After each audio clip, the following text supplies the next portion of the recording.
Saatnya kita baca berita. Malam ini kita punya cerita komplit. Dari yang bikin baper sampai yang bikin geleng-geleng kepala. Ada yang sehari jadi raja dan ratu, ada yang nekat pengen kaya tapi malah masuk penjara. Sampai informasi soal supporter yang bikin geger. Pokoknya lengkap. Ya, romantis ada, tegang ada, panas juga ada. Penasaran kan? Penasaran ya? Berikut informasinya. Sebanyak 106 pasangan pengantin dari berbagai usia, mulai yang berusia medium well alias masih muda, sampai yang sudah menginjak kepala orang, maksudnya udah lanjut usia, ikut meramaikan hajatan massal bertajuk Tangerang Abesan yang digelar pemerintah Kota Tangerang pada 12 Februari kemarin.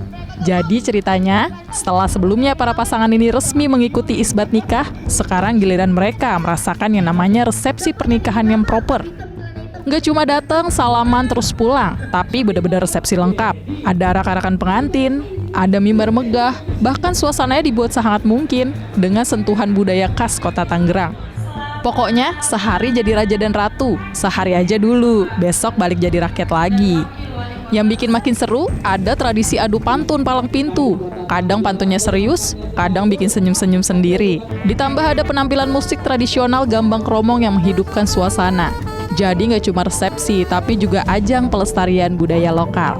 Hadir langsung dalam acara ini Wali Kota Tangerang Sakhrudin bersama Wakil Wali Kota Mariono Hasan yang kasih dukungan buat para pengantin. Pemerintah juga menyiapkan mimbar khusus supaya tiap pasangan benar-benar bisa merasakan spotlight biar foto-fotonya makin maksimal.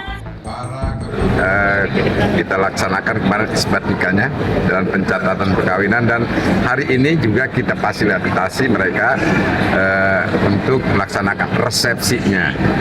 Jadi Tangerang Abesan sebanyak 106 pasang pengantin, dan ini dilaksanakan dalam rangka memperingati hari ulang tahun Kota Tangerang ke-33. Tahun memang kita mengajak semua lapisan masyarakat untuk merayakan, memeriahkan hari ulang tahun kota yang ke-33 ini dengan penuh kesederhanaan tapi penuh makna. Intinya ini bukan sekadar nikah bareng, tapi tentang kasih kesempatan, menghadirkan kebahagiaan, dan membuktikan kalau momen spesial itu pantas dirayakan siapa saja. Dari informasi resepsi massal, kita geser ke informasi soal emas. Bukan soal emas buat mahar nikah, atau soal harga emas yang udah mulai turun, tapi soal toko emas yang jadi sasaran pencuri.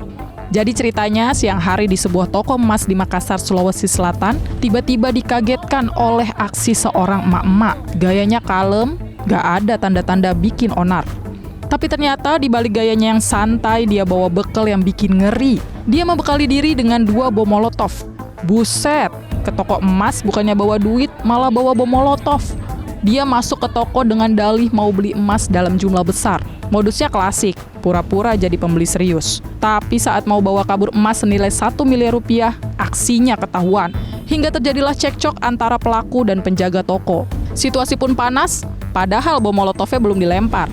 Hingga akhirnya dalam kepanikan dan mungkin juga nekat, pelaku langsung lempar bom molotov di dalam toko. Akibatnya, etalase berisi emas terbakar. Pelaku sempat berusaha kabur, tapi ya namanya juga aksi sendirian, tanpa tim, tanpa rencana matang, akhirnya pelaku berhasil ditangkap.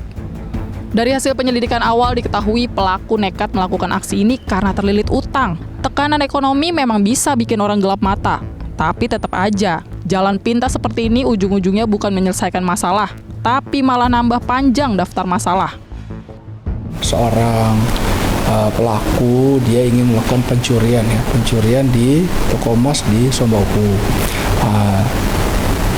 dengan menggunakan bom molotov yang menggunakan botol aqua. Jadi botol aqua diisi minyak lalu dibakar dan dilemparkan ke toko emas dengan tujuan bisa mengambil emas yang ada di sana. Dan memang tadi terlihat barang bukti cukup banyak, nilainya di atas 1 miliar, sudah sempat mau diambil begitu, dan akhirnya bisa kita amankan untuk pelaku. Nah, ini pelaku perempuan, inisialnya S, dan dia memang setelah kita dalam ini terjerat hutang. Jadi dia nekat untuk melakukan tindakan itu ke toko emas. Jadi, bukannya pulang bawa emas harga miliaran, yang ada malah berakhir di ruang tahanan. Dari aksi nekat emak-emak yang niat nyuri emas, kita geser bahas laga penentuan untuk nyuri poin biar masuk final. Jadi, laga semifinal Liga 4 Nusantara yang mempertemukan tuan rumah PSI Rembang melawan Persak Kebumen di Stadion Krida Rembang, Jawa Tengah jadi panggung penuh gengsi. Pertandingan berjalan sengit, tapi setelah peluit panjang dibunyikan, tanda laga berakhir, skor menunjukkan tuan rumah harus mengakui keunggulan tim tamu. Tuan rumah kalah 0-2 digulung skuad Persak Kebumen. Disinilah ceritanya mulai berubah. Ratusan supporter yang kecewa berat langsung merangsek masuk ke lapangan. Situasi langsung memanas. Massa mengejar dan mengeroyok wasit yang memimpin pertandingan. Wasit yang tadinya atur pertandingan mendadak jadi sasaran kekecewaan. Petugas keamanan yang berjaga terlihat kewalahan. Jumlah supporter yang turun ke lapangan terlalu banyak untuk dibendung. Akhirnya, wasit dan sejumlah pemain tamu berhasil diamankan dan dievakuasi ke ruang ganti demi menghindari kekerasan lebih lanjut. Tapi kericuhan rupanya belum selesai. Situasi merembet hingga keluar lapangan, tepatnya di area depan ruang ganti pemain dan bahkan sampai ke parkiran kendaraan. Hingga saat ini belum ada keterangan resmi terkait jumlah korban maupun potensi sanksi dari operator kompetisi. Aparat masih melakukan pendalaman atas insiden tersebut. Sepak bola memang soal emosi, soal cinta pada tim kebanggaan. Tapi kalau sudah sampai turun lapangan dan main hakim sendiri, itu bukan lagi dukungan, itu namanya kerusuhan. Ingat ya, semifinal harusnya tentang siapa yang lolos ke final, bukan siapa yang lolos dari kejaran massa.